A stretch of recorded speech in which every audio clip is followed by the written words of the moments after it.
Hello, hii ni Swahili Politics. Hapa tunaongelea siasa za duniani, mambo makubwa yanayotokea duniani kwenye siasa. Bwana, kama masaa mawili yaliyopita, leo ni tarehe 3, 2026. Kama masaa mawili yaliyopita, tena sio masaa mawili. Hapa nilikuwa naangalia Sky News ni 22 minutes ago. Bwana, kuna tukio Marekani kalifanya linashangaza dunia kiasi kwamba hadi nimejifikia hatua najiuliza, who is the United States of America? Hao washikaji wana nguvu gani? Nimeingia kwenye kompyuta yangu bwana, nikaona notification inakuja kutoka Sky News kwamba Nicolas Maduro amekamatwa na CIA, wameshamtorosha nje ya nchi yake. Nicolas Maduro ni nani? Ni rais wa Venezuela. Rais wa Venezuela, yani imagine hicho kitu. Rais wa amiri jeshi mkuu, CIA wameweza kumfuata mule, wamemchukua, wamemuondosha. Sasa nikawa najiuliza, kipindi Trump anafanya vitisho vyote, tulikuwa tunafikiri vita vya US na Venezuela vitaenda kuwa kama Russia na Ukraine, sawa?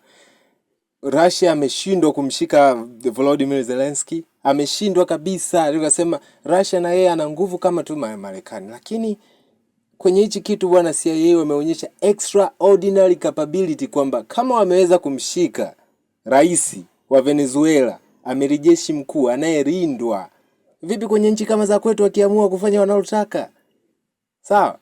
Marekani huyo hapo, Trump alikuwa anaongea tu kwamba nani Nicolas Maduro ni anahusika kwenye kulevusha madawa kuja Marekani.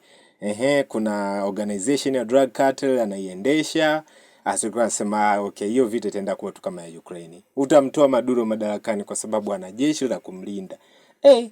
Dakika 22 zilizopita naona notification Maduro amekamatwa. Trump yuko Mar-a-Lago na nyumbani kwake kule Florida. Anatoa wanaita briefing. Anawaambia waandishi wa habari, ameposti katika Truth Social, hii ni mtandao wake.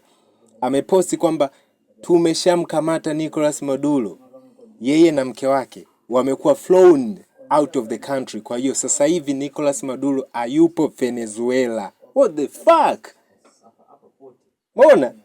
Yaani na uhakika hata Putin anashangaa. Sasa swali lingine limefanya nijiulize ni hili hapa, ni kwamba Venezuela na marafiki wa damu kabisa, kama Russia, kama China, kina Irani kule, wote wameshindwa kumsaidia. What the fuck? Hata China wameshindwa kumsaidia kabisa. Yani hadi nikimwangalia namuonea huruma maskini, namuonea huruma kabisa namuonea huruma.